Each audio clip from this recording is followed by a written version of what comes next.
Shalom, selamat malam Bapak Ibu, rekan-rekan para pejuang pendidikan Kristen di seluruh Indonesia, pendengar setia Majelis Pendidikan Kristen di Indonesia yang berkolaborasi dengan Bara Digital Ministry dalam live streaming yang diselenggarakan setiap hari Kamisnya. Dan puji Tuhan karena malam hari ini kita diberikan kesempatan untuk belajar kembali topik yang sangat menarik dan relevan untuk kita pelajari bersama-sama, dan bagaimana kita sebagai pengajar atau pendidik-pendidik Kristen semakin dibekali untuk memajukan pendidikan Kristen di Indonesia.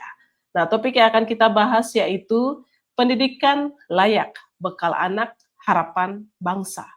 Nah, sudah hadir dengan kita narasumber yang sangat luar biasa, handal juga dalam bidang pendidikan Kristen. Beliau adalah Pendeta Marex Joseph, MTH. Beliau merupakan dosen teologi, juga sekaligus penyuluh agama Kristen Kota Batu, Jawa Timur. Kita akan bersama-sama belajar melalui hambanya, Pendeta Marex, pada malam hari ini. Dan 30 menit ke depan kita akan dibekali dengan materi yang memberikan kita pencerahan bagaimana kita dibekali untuk memberikan bekal kepada anak-anak yang kita didik. Pendidikan yang layak untuk anak-anak yang kita didik. Bapak Ibu jangan lupa untuk di-share juga kepada teman-teman atau rekan-rekan Bapak Ibu yang lainnya, supaya banyak orang juga belajar dan diberkati melalui sharing pada malam hari ini. Sebelumnya, mari kita berdoa terlebih dahulu. Mari kita berdoa. Bapa yang baik, kami mengucap syukur untuk waktu dan kesempatan yang Engkau berikan kepada kami. Kami akan belajar pada malam hari ini. Kami mohon hikmat dan pimpinan kuasa Roh-Mu yang kudus, menolong dan memampukan kami untuk mengerti materi yang akan disampaikan oleh hamba-Mu yang Engkau percayakan untuk memberkati kami pada malam hari ini. Berkati Pak Marex yang akan menyampaikan materi dengan segala persiapan yang sudah dilakukan, kiranya materi yang sudah disiapkan ini menjadi berkat untuk setiap pendengar yang mengikuti secara langsung maupun secara siaran ulang. Terima kasih ya Bapak. Media perangkat yang kami gunakan semua Tuhan berkati agar boleh berproses dengan baik. Dalam nama Tuhan Yesus kami berdoa. Amin. Baik, saya langsung serahkan kepada Pak Marex. Baik, shalom, selamat malam para pendengar MPK yang saya kasihi dalam Tuhan Yesus Kristus. Terima kasih Ibu Susan untuk kesempatan yang boleh diberikan kepada saya untuk membagikan materi yang akan sama-sama kita bahas di malam hari ini. Materi hari ini ada dengan tema pendidikan layak, bekal anak, harapan bangsa. Ini tema yang sangat menarik untuk kita boleh diskusikan bersama di malam hari ini, Bapak Ibu sekalian, karena pendidikan hari ini menjadi bagian yang sangat penting untuk kita bicarakan. Bahkan hari demi hari, tahun demi tahun, bahkan berbagai macam perubahan yang boleh terjadi, tapi pendidikan menjadi salah satu bagian yang tidak boleh sama sekali diabaikan. Nah, malam hari ini saya ingin membagikan materi ini dengan mengawalinya untuk Bapak Ibu semua memperhatikan konteks kehidupan kita di saat ini ya. Bapak Ibu, kalau kita memperhatikan di sini ada banyak anak di Indonesia masih mengalami yang namanya kesenjangan atau eh, ada gap dalam mengakses pendidikan yang layak. Nah, kenapa demikian? Hal ini terjadi karena ada beberapa faktor gitu ya. Faktor-faktor yang kita bisa perhatikan dalam kehidupan di dunia pendidikan, entah itu di daerah kita masing-masing atau mungkin juga di daerah-daerah yang ada di pinggiran, bahkan juga di daerah-daerah yang sulit dijangkau, kita bisa memperhatikan ada beberapa hal gitu ya, yang pada akhirnya memungkinkan beberapa sekolah atau beberapa tempat pendidikan itu dalam tanda kutip tidak memiliki aksesnya atau Kalau dalam hal ini kita sama-sama bahas, pendidikan yang layak itu masih belum diterima di sana. Nah, khususnya kita perhatikan di, sekolah-sekolah di perkotaan yang relatif, lebih maju ya dibandingkan dengan sekolah-sekolah yang ada di pedesaan atau di daerah tertinggal, terpencil, dan terabaikan begitu ya. Di sana kita bisa mendapati ada banyak persoalan gitu ya, banyak masalah yang kemudian menjadi faktor kenapa anak-anak kita hari ini walaupun dengan berbagai macam kemajuan yang boleh dialami dan dirasakan, tapi pendidikan yang layak itu masih belum diterima 100% oleh semua anak yang ada di Indonesia. Maka dari itu tidak sedikit ada anak-anak yang harus putus sekolah begitu ya. Lalu kemudian kita bisa lihat, alasan-alasannya kenapa mereka bisa, mengalami putus sekolah. Jadi bisa dilihat dari, faktor ekonomi atau kurangnya dukungan dari orang tua maupun keterbatasan sarana dan prasarana. Tapi sebenarnya bukan hal ini saja, ada beberapa faktor yang lain juga yang nanti kita akan bahas bersama dan ada hal-hal yang baik yang ingin saya sampaikan buat rekan-rekan, di malam hari ini. Tapi kita lihat dulu, lebih konteks yang lebih kecil lagi yang kita perlu perhatikan dari data yang ditampilkan oleh UNICEF yang saya kutip gitu ya. Di sana kita bisa memperhatikan ada kurang lebih 4,1 juta anak Indonesia itu masih berisiko tidak mendapatkan pendidikan yang layak. Ini jadi catatan yang, perlu kita garis bawahi karena, eee, apa yang disampaikan oleh UNICEF ini, menjadi hal yang perlu kita tindak lanjuti, khususnya kita sebagai para pendidik, sebagai para pimpinan, entah itu di sekolah atau bahkan juga, kita yang turut ambil bagian dalam, yayasan yang mendirikan sekolah tersebut. Kita punya tanggung jawab yang besar untuk memperhatikan hal ini sebagai, warning buat kita, supaya pada akhirnya kita bisa memberikan, mmm, hal-hal yang bisa berdampak baik untuk dunia pendidikan kita. Di dalam catatan yang saya, coba ambil selanjutnya itu ada 9% anak usia sekolah itu mereka pada akhirnya tidak memiliki kesempatan untuk bersekolah. Jadi 9% itu bukanlah angka yang, kecil yang kemudian kita merasa, ya itu harus diabaikan saja, itu kemudian menjadi, bagian yang perlu kita renungkan, kenapa harus ada 9% anak yang ada di Indonesia ini mereka tidak mendapatkan akses yang terbuka untuk mereka bisa mendapatkan pendidikan. Kalau dalam catatan, data Bank Dunia, dikatakan kualitas pendidikan Indonesia itu berada di bawah rata-rata, OECD. Jadi ini adalah salah satu organisasi yang mencoba menyoroti, terkait dengan perkembangan ekonomi dan sosial yang ada di dunia dan ini, rapor merah buat kita. Walaupun hari-hari ini kita bisa sama-sama memperhatikan begitu ya, pemerintah punya perhatian khusus, tapi, kalau kita perhatikan apa yang disampaikan oleh pemerintah itu juga masih menjadi usaha atau upaya yang, dilakukan untuk mengurangi ini, angka-angka yang kita boleh perhatikan di malam hari ini. Dan kita perlu ada tindak lanjut yang nyata untuk memperhatikan dan menyelesaikan persoalan-persoalan ini. Nah, saya coba melihat lagi, lebih jauh terkait dengan apa yang saya saksikan secara langsung. Saya, memperhatikan pendidikan yang layak itu masih belum diakses oleh semua anak di Indonesia. Kenapa demikian? Karena, eee, akses pendidikan itu hanya sangat diprioritaskan di beberapa daerah tertentu. Seperti misalkan kita perhatikan di daerah kita di Jawa sini, ini menjadi, prioritas atau bisa dikatakan role model.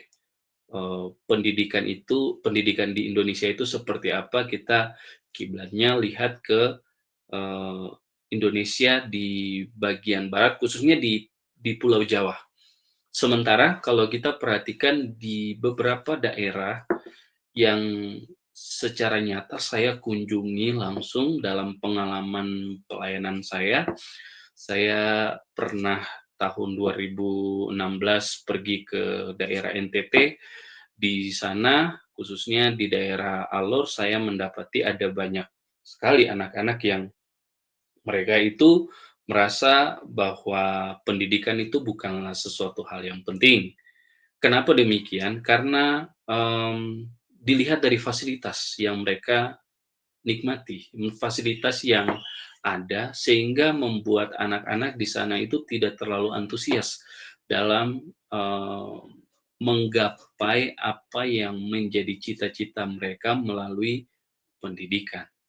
Di Alor, ada beberapa tempat yang saya kunjungi, khususnya di beberapa sekolah itu, mereka dari sisi fasilitas itu sangat kurang, bahkan juga dari sisi tenaga pengajar itu tidak cukup memadai, begitu ya.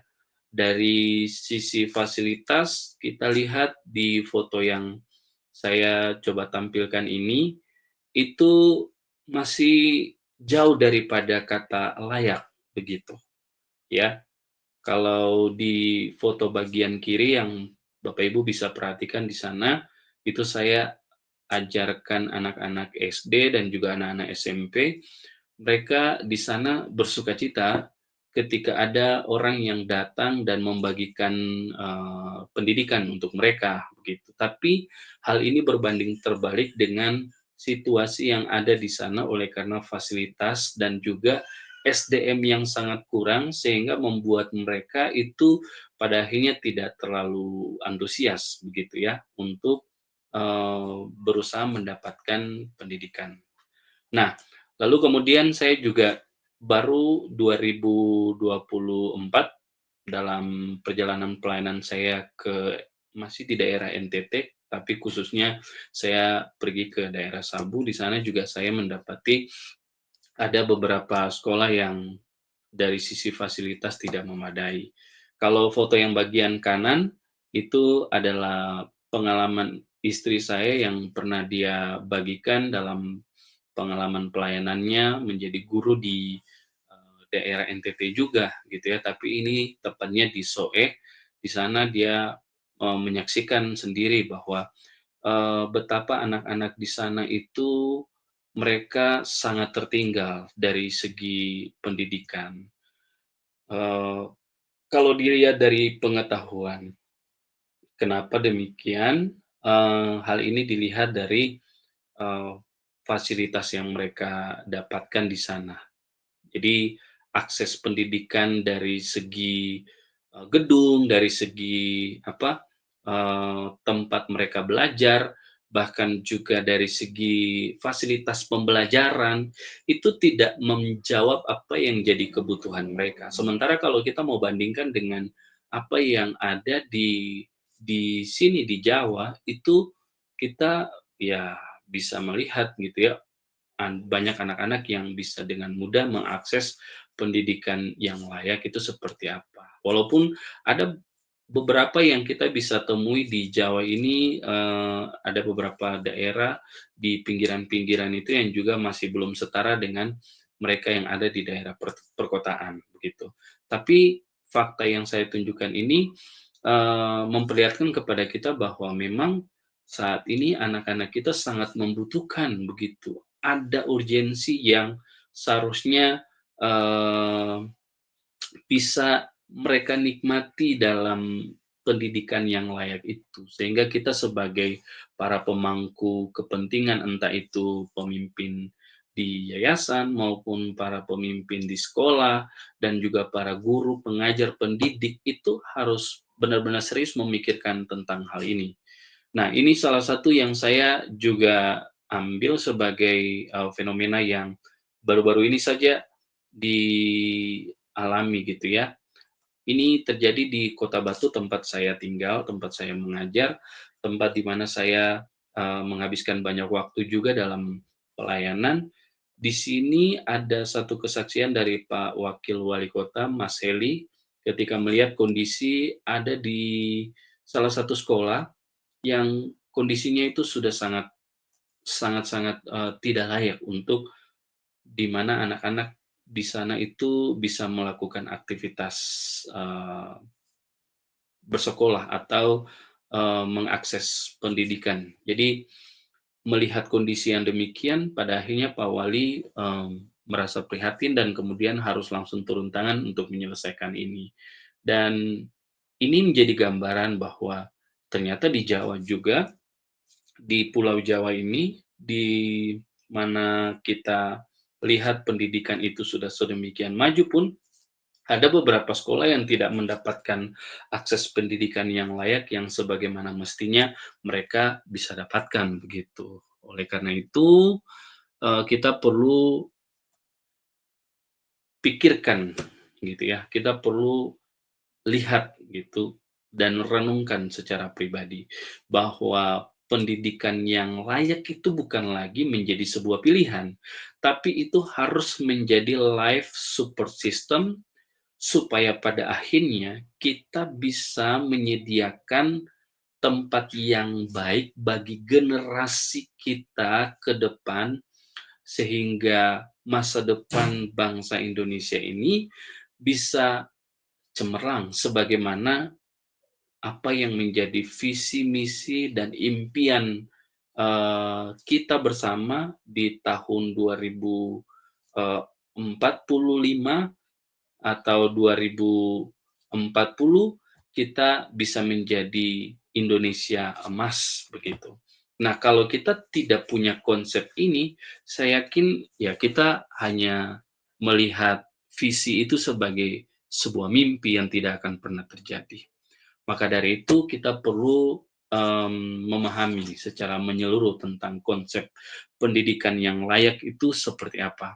Pendidikan yang layak yang dimaksudkan di sini adalah pendidikan yang merata, yang berkualitas, yang relevan dengan zaman serta membangun karakter anak. Itu yang seharusnya menjadi hal yang penting untuk kita pahami bersama.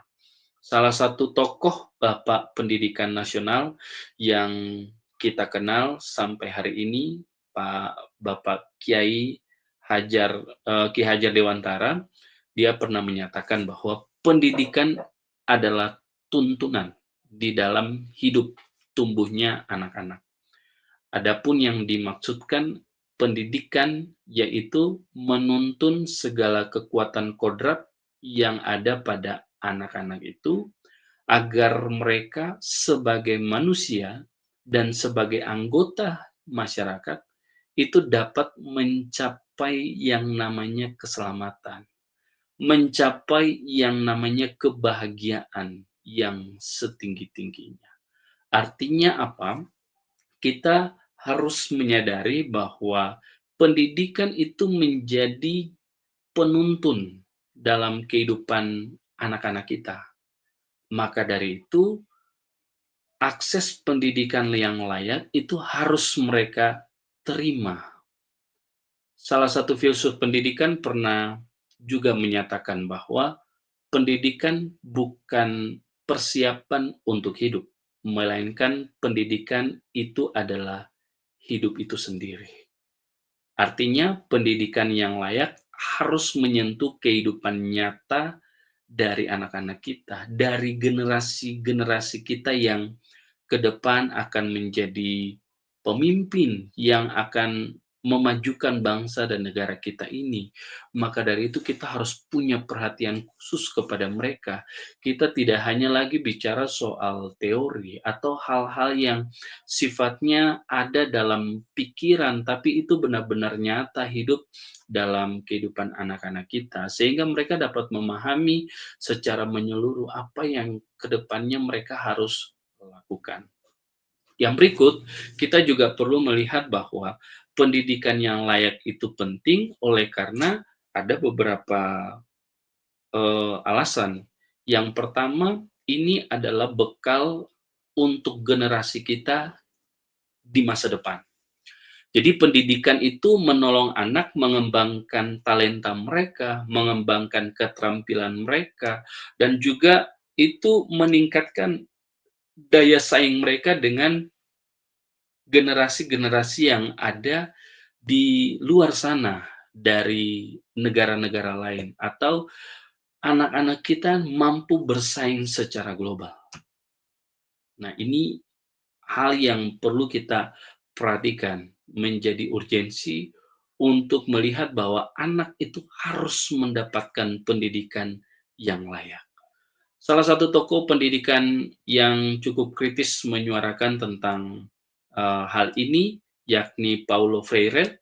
Dia pernah juga menyampaikan bahwa pendidikan itu harus dilihat sebagai praktek pembebasan yang mampu membawa anak itu lepas dari yang namanya kebodohan dan penindasan. Kita nggak boleh menganggap remeh tentang pendidikan yang layak kepada anak. Karena kalau kita menganggap remeh, maka yang terjadi ke depan adalah anak-anak kita akan dibodohi, dibodoh-bodohi, anak-anak kita akan ditindas, dan anak-anak kita tidak akan maju menjadi seorang pemimpin di masa depan, dan kemudian membawa bangsa ini menjadi lebih baik. Lalu kemudian yang kedua, kenapa pendidikan yang layak itu penting? Karena ini adalah bagian dari mimpi kita bersama. Bahwa anak-anak kita ini adalah harapan bangsa. Bangsa ini dapat maju itu bukan hanya karena sumber daya alam yang kita miliki. Kita mungkin bisa bangga dengan apa yang kita punya dari SDA-nya kita gitu ya. Tapi kita perlu bertanya juga, apakah SDM kita itu sangat memadai? Sehingga kita dapat melihat anak-anak kita, generasi-generasi kita yang nanti ke depan akan menjadi pemimpin ini, apakah mereka mampu kita hadirkan untuk menjadi harapan bagi bangsa ini. Salah satu tokoh yang sangat populer yang kita kenal dengan nama Nelson Mandela, dia pernah mengatakan bahwa education is most powerful weapon which you can use to change the world. Pendidikan itu menjadi jalan untuk kita dapat melakukan perubahan besar, dan kita dapat memulainya dari hal-hal yang kecil. Kita tidak boleh menganggap enteng bahwa anak-anak yang hari ini ada untuk bangsa ini bukanlah menjadi bagian penting dari kehidupan masa depan bangsa kita. Justru itu menjadi pemikiran yang keliru. Anak-anak yang hari ini ada itu menjadi bagian dalam perjalanan kehidupan bangsa ini ke depan. Mereka adalah bagian yang terpenting untuk kita bisa investasi melalui pendidikan, sehingga kita dapat melihat perubahan besar akan terjadi ke depan dalam kehidupan bangsa kita. Yang berikut terkait dengan masih tentang pendidikan yang layak, ini menjadi bagian yang sangat penting bahwa pendidikan yang layak itu pada akhirnya dapat mengurangi kesenjangan sosial. Jadi pendidikan itu adalah salah satu cara yang paling efektif untuk kita dapat keluar dari lingkaran kemiskinan. Hari ini kita bisa lihat ada banyak usaha yang dilakukan oleh pemerintah untuk mengentaskan yang namanya kesenjangan sosial atau kemiskinan. Hal itu harus didasari dengan pendidikan, tidak bisa dengan hal-hal yang lain. kalau program yang terbaru itu terkait dengan MBG. Betul, saya setuju dengan apa yang jadi konsep dari pemerintah yang hari ini juga melihat bahwa makanan bergizi gratis itu juga menjadi bagian untuk mendukung pendidikan yang layak untuk anak. Tapi yang paling esensial dari itu adalah bagaimana anak sungguh dapat gitu ya, pendidikan yang layak itu melalui semua proses pembelajaran yang dia alami di sekolah. Lalu kemudian yang berikut adalah bagaimana kita juga melihat pendidikan yang layak itu penting oleh karena pendidikan dapat membangun karakter dan moral bangsa kita, gitu ya. Salah satu ahli pendidikan karakter, dia pernah menjelaskan bahwa tanpa pendidikan karakter, anak hanya akan menjadi cerdas, tapi bisa berbahaya bagi masyarakat. Di satu sisi, kita bisa lihat pendidikan yang layak itu adalah bagian yang wajib kita berikan, tapi pendidikan yang layak itu bukan hanya bicara tentang fasilitas. Pendidikan yang layak itu juga berbicara tentang kualitas para pendidik dan pengajar. Disinilah letak fungsi dan tanggung jawab kita sebagai pengajar dan pendidik. Kita harus menanamkan nilai-nilai karakter dalam setiap upaya pendidikan kita. Di sanalah kita dapat memberikan pendidikan yang layak bagi anak. Sehingga pada akhirnya ke depan kita dapat mengalami perubahan yang signifikan oleh karena anak-anak kita boleh dipersiapkan mulai dari hari ini. Kita kembali kepada apa yang pernah diajarkan di dalam Alkitab yang menjadi landasan pemikiran kita sebagai orang-orang percaya. Amsal 22 ayat 6 misalkan, penulis pernah mencatat dalam Amsal 22 ayat yang ke-6 bahwa mendidik anak sejak dini itu adalah investasi jangka panjang. Jadi itu bagian yang tidak boleh kita abaikan. Kalau hari ini kita bisa melihat anak-anak kita mendapatkan pendidikan, itu adalah hal yang baik untuk kita ke depan. Itu adalah investasi terbesar kita. Mungkin hari ini belum terlihat, tapi 5-10 tahun ke depan bahkan lebih, kita dapat melihat perubahan besar terjadi di tengah-tengah bangsa kita oleh karena anak-anak kita dapat pendidikan yang layak sejak dini. Ulangan 6 ayat yang ke-6 dan ayat yang ke-7 juga menekankan hal yang sama, tapi dilihat dari sisi tanggung jawab. Dimulai dari orang-orang terdekat. Jadi pendidikan itu adalah tanggung jawab keluarga, pendidikan itu adalah tanggung jawab dari komunitas iman orang percaya, bahkan juga pendidikan itu bukan hanya bicara tentang bagaimana anak itu bisa bersekolah saja, tapi dia sungguh mengetahui tentang tanggung jawab dia dalam perjalanan kehidupannya ke depan. Salah satu tokoh gitu ya dalam Alkitab yakni Yesus sendiri telah memberikan teladan yang baik.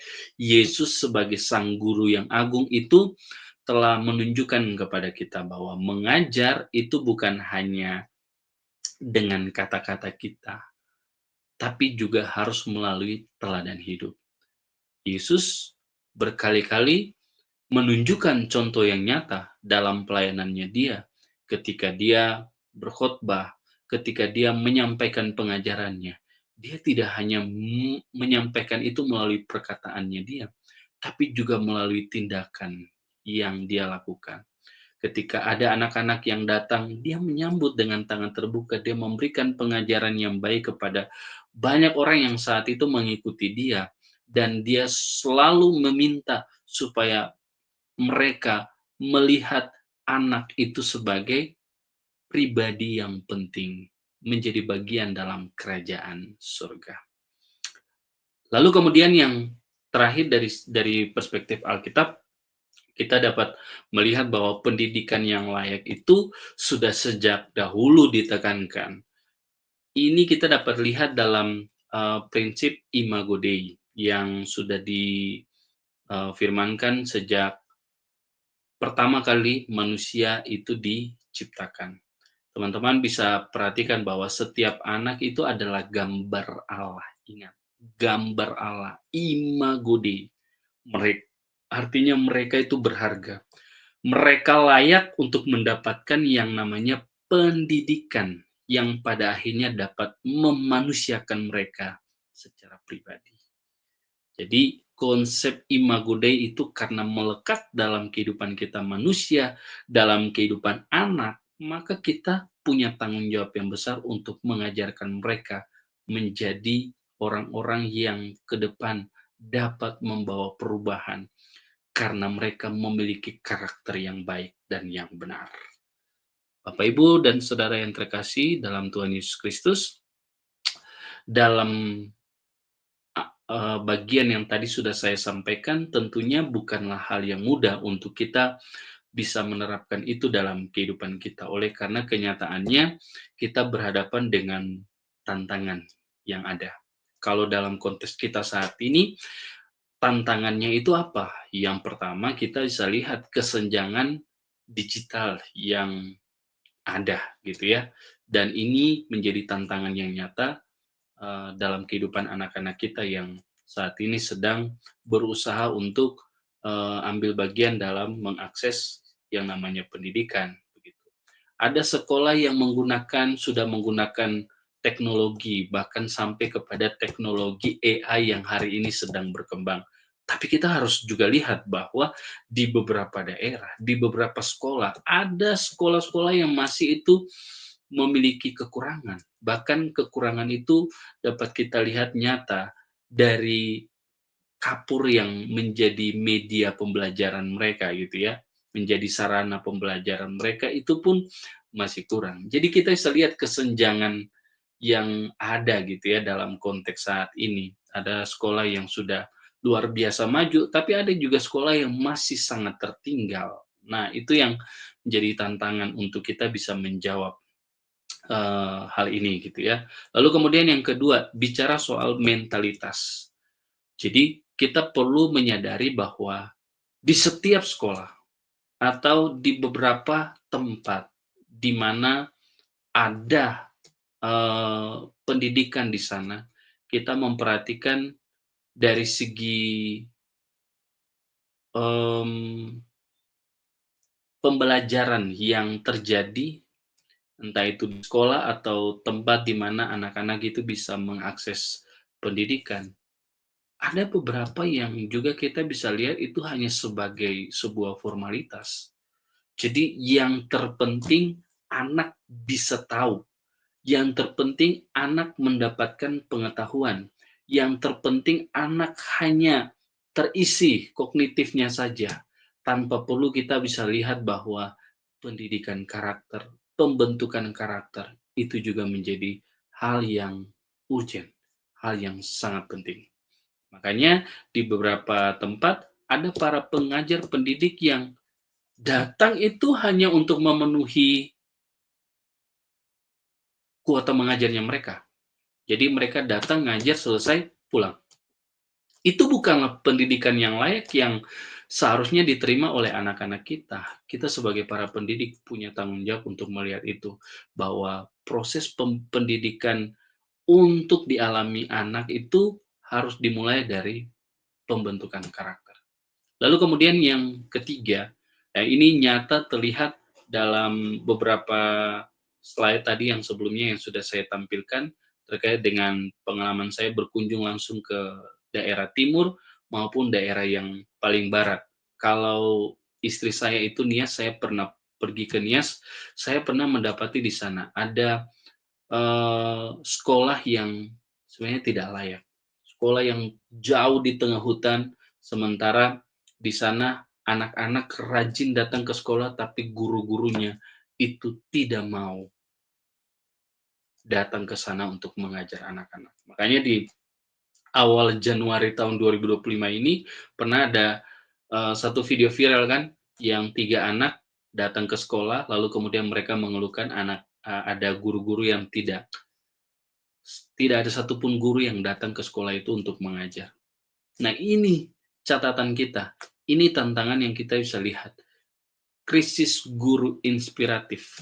Jadi banyak guru yang kemudian berhenti, mereka hanya hadir sebagai pengajar, tapi tidak hadir sebagai pendidik yang sejati.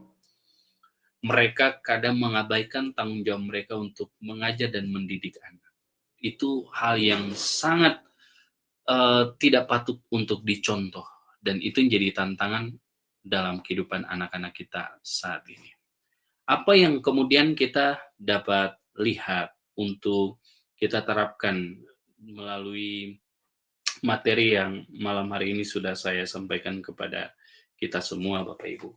Yang pertama, kita sebagai para pemangku kepentingan di yayasan, bahkan juga kita sebagai para pemimpin, kita harus hadir sebagai leadership with vision. Artinya apa? Kita sebagai pemimpin harus punya arah pendidikan yang tepat. Kita sebagai pemimpin harus punya visi ke depan. Kita punya tanggung jawab untuk melakukan perubahan, dan perubahan itu dimulai dengan memberikan seluas-luasnya akses pendidikan yang layak untuk anak. Dan itu harus diupayakan pertama kali oleh kita sebagai pemimpin. Mungkin Bapak Ibu sebagai pemimpin yang ada di yayasan, Bapak Ibu harus mengarahkan pendidikan itu dapat menjadi berkat. Jadi bukan hanya sekedar lahan bisnis, Bapak Ibu. Itu tanggung jawab kita di tingkat pemimpin yayasan. Lalu kemudian yang kedua, catatan saya terkait dengan manajemen with heart. Jadi ini ada di ranah kita sebagai kepala sekolah atau para pemangku kepentingan yang ada di sekolah, gitu ya. Kita punya tanggung jawab untuk melihat bahwa akses pendidikan yang layak itu harus menjadi nilai yang sangat berharga. Maka dari itu kita harus mengaturnya sedemikian rupa, tapi mengaturnya bukan hanya untuk kepentingan diri kita semata, tapi itu tulus dari hati kita yang benar-benar melihat kepada kebutuhan anak-anak kita supaya mereka bisa mendapatkan pendidikan yang layak. Ingat, Bapak Ibu kepala sekolah yang ada di sekolah-sekolah baik yang di perkotaan, di desa atau di daerah tertinggal, kita punya tanggung jawab melihat bahwa sekolah itu bukan hanya sebagai pabrik nilai. Anak datang ke sekolah lalu kemudian kita berikan nilai kepada dia. Tapi kita harus melihat bahwa ketika anak datang ke sekolah, kita lihat anak itu sebagai ladang untuk kita dapat menumbuhkan kehidupan melalui mereka. Jadi di sanalah kita dapat menumbuhkan harapan melalui kehidupan anak-anak kita ini. Maka dari itu kita punya tanggung jawab untuk memanage dengan baik, dengan hati. Kita sudah tidak lagi melihat kepada kepentingan diri kita. Lalu kemudian catatan yang ketiga, yaitu kepada para guru. Ini penerapan bagi para guru. Kita sebagai guru, kita sebagai guru itu harus melihat bahwa mengajar itu haruslah timbul oleh karena ada sebuah gairah. Jadi, teaching with passion itu harus menjadi bagian dalam diri kita sebagai pendidik atau pengajar. Mungkin ketika kita mengajar, murid-murid lupa semua pelajaran yang pernah kita berikan. Tapi ingat, murid-murid kita tidak akan pernah lupa kepada pengajar-pengajar yang pernah menginspirasi mereka atau yang pernah memberikan kehidupan. Artinya mereka yang mendidik dengan hati, mereka yang datang bukan hanya sekedar memenuhi kewajiban mereka untuk mengajar, tapi juga mereka membagikan kehidupan mereka kepada anak, sehingga anak itu bisa mengalami proses pembentukan atau perubahan hidupnya. Jadi ini menjadi hal yang perlu kita lihat sebagai penerapan. Jadi, untuk menutup materi yang saya sampaikan di malam hari ini, saya memperhatikan ada 4 hal gitu ya, dari materi yang sudah saya bagikan buat Bapak Ibu sekalian. Yang pertama, solusi konkret yang perlu kita lakukan adalah one child, one hope itu harus menjadi mindset kita sebagai para pemimpin yang ada di sekolah maupun di yayasan.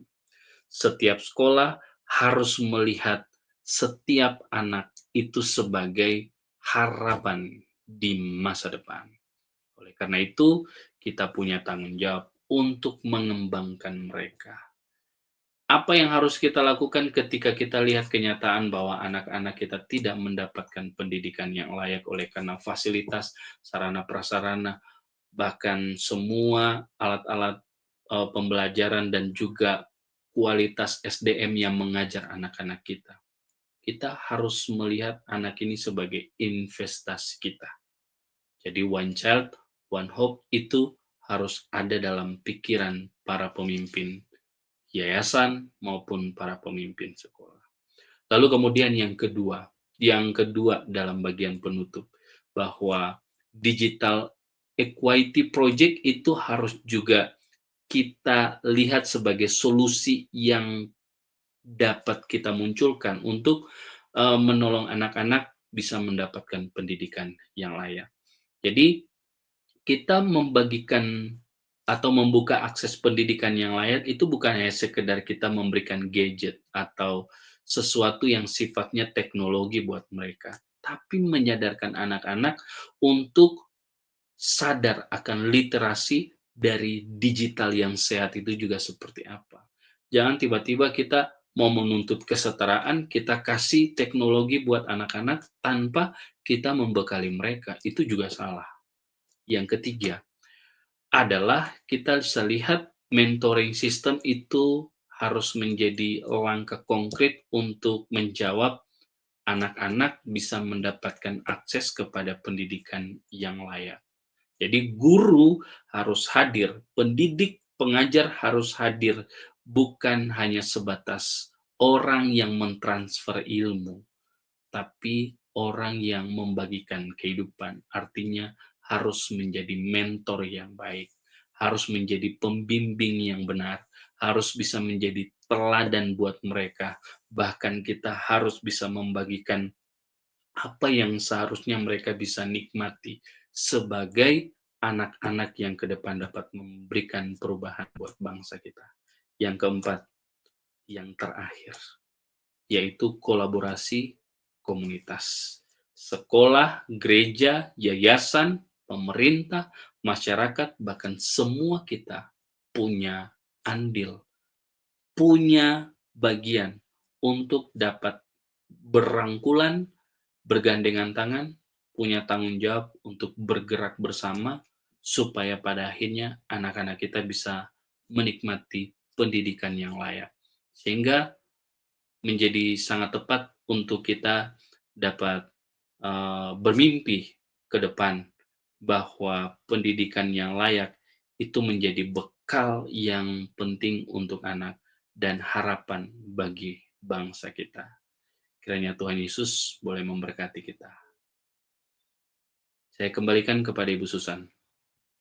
Iya.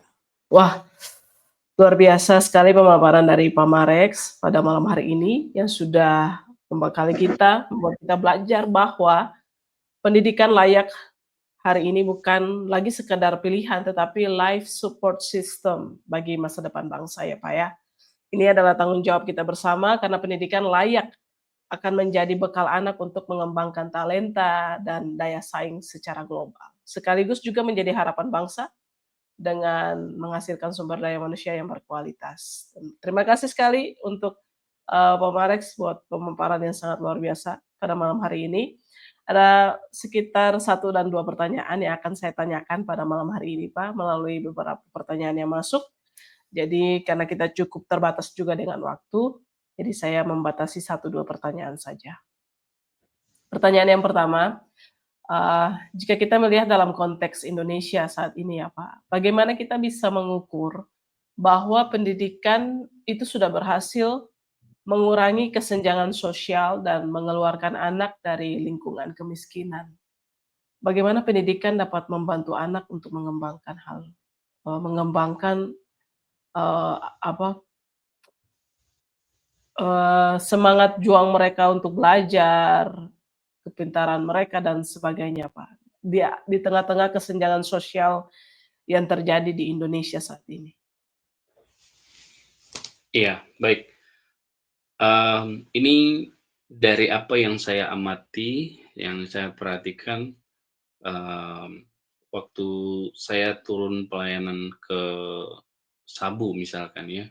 Di Sabu itu, mmm, anak-anak di sana itu, jarak dari rumah ke sekolah itu masih cukup jauh. Anak-anak itu biasanya ke sekolah masih menggunakan, akses jalan kaki. Jadi tidak menggunakan kendaraan dan lain sebagainya. Kalaupun ada, kendaraan yang digunakan, itu pasti orang tua mereka yang mengantarkan dengan alat transportasi yang seadanya, gitu ya. Nah, kalau ditanya bagaimana kita mengukur bahwa pendidikan itu sudah berhasil mengurangi kesenjangan sosial dan mengeluarkan anak dari lingkaran kemiskinan, cara mengukurnya itu ya karena kita sudah ada dalam, konteks yang sangat terbuka oleh karena perkembangan teknologi dan digital, itu membuat kita mampu menganalisa dengan sangat mudah gitu ya, dengan sangat mudah sehingga kita bisa lihat kenyataannya bahwa anak-anak yang ada di Jawa dengan anak-anak yang ada di daerah ujung timur dan ujung barat, itu tidak memiliki akses yang seperti yang diterima atau yang dinikmati oleh anak-anak kita yang ada di Jawa sini, begitu. Nah, kalau ditanya apa solusi konkretnya atau apa yang harus kita lakukan sebagai, didik gitu ya, sebagai orang-orang yang punya tanggung jawab untuk melakukan perubahan dan perkembangan terhadap anak, hal yang pertama yang kita harus lakukan ya yakni kita lihat kepada, eee, apa yang seharusnya kita lakukan dan itu dimulai dari diri kita, gitu ya. Dimulai dari diri kita dengan, menyadari bahwa pendidikan itu adalah hal yang mutlak dinikmati oleh semua anak di Indonesia, tanpa terkecuali. Kita nggak bisa lagi memprioritaskan hanya di Jawa sini saja, tanpa melihat atau pura-pura tidak memperhatikan bahwa ada anak-anak di Indonesia Timur, ada anak-anak di bagian paling ujung barat itu tidak mendapatkan akses pendidikan yang sama, begitu. Sehingga ke depan kita harus memberikan masukan kepada pemerintah, kepada pihak-pihak stakeholder yang punya peran aktif untuk, ada dalam bagian perubahan supaya anak-anak secara keseluruhan bisa mendapatkan pendidikan dan itu mampu merubah dan membawa anak kepada pengembangan diri mereka, begitu. Yaitu yang saya bisa jawab. Jadi dengan kenyataan yang saya pernah lihat di Sabu itu menjadi hal yang miris sebenarnya. Cuman, ya saya tersanjung dengan apa yang pernah dilakukan oleh salah satu lembaga swasta gitu ya, yang mereka di sana itu, eee, punya gerakan begitu. Jadi ada lembaga yang bukan dari lembaga pemerintah, tapi mereka melihat anak itu sebagai hal yang penting sehingga mereka mencoba untuk menjangkau anak-anak itu dengan memberikan akses pendidikan dengan caranya mereka. Bahkan sampai kepada hal-hal gizi pun itu diperhatikan gitu ya. Jadi kita pernah lihat bersama di daerah NTT itu sangat banyak PPA. PPA itu menjadi bagian yang sangat penting dalam pertumbuhan anak-anak di sana. Makanya di sana perubahan itu bisa terjadi oleh karena ada beberapa orang yang punya kerinduan untuk bisa menjawab kebutuhan anak, sehingga mereka masuk ke sana, mereka melakukan tindakan perubahan dari hal-hal kecil, sehingga pada akhirnya mereka bisa berdampak kepada anak-anak yang ada di sana, begitu. Iya, baik, terima kasih Pak Marex untuk, jawaban atas pertanyaan yang sudah disampaikan. Kita akan lanjut ke pertanyaan terakhir, pertanyaan kedua, ini juga menjadi pertanyaan terakhir, karena kita cukup terbatas dengan waktu. Pak Marex, ini ada pertanyaan, bagaimana cara seperti penjelasan Pak Marex tadi di, eee, poin tantangan gitu ya, tentang krisis guru yang inspiratif. Nah, bagaimana cara mengembalikan peran guru agar tidak hanya menjadi pengajar, tetapi menjadi pendidik sejati yang inspiratif, pendidik sejati yang inspiratif. Mengingat seperti yang tadi Bapak sampaikan, tantangannya ya ada krisis guru seperti itu. Bagaimana cara kita mengembalikan lagi peran guru, Pak? Iya, iya, kita perlu sadari bahwa ada banyak kurikulum yang menjadi produk dari bangsa ini, yang kemudian punya kerinduan untuk melakukan sebuah perubahan dalam pendidikan. Tapi kenyataan yang terjadi dan yang dialami di lapangan, justru perubahan kurikulum demi kurikulum itu bukan menjadi langkah solutif ya, langkah solutif yang pada akhirnya membuat, para guru, para pendidik itu merasa lebih leluasa untuk, mereka melakukan perannya dengan baik, begitu. Sehingga bukan bukanlah, menjawab apa yang jadi kebutuhan para guru atau para pengajar ini untuk menjadi pendidik yang benar.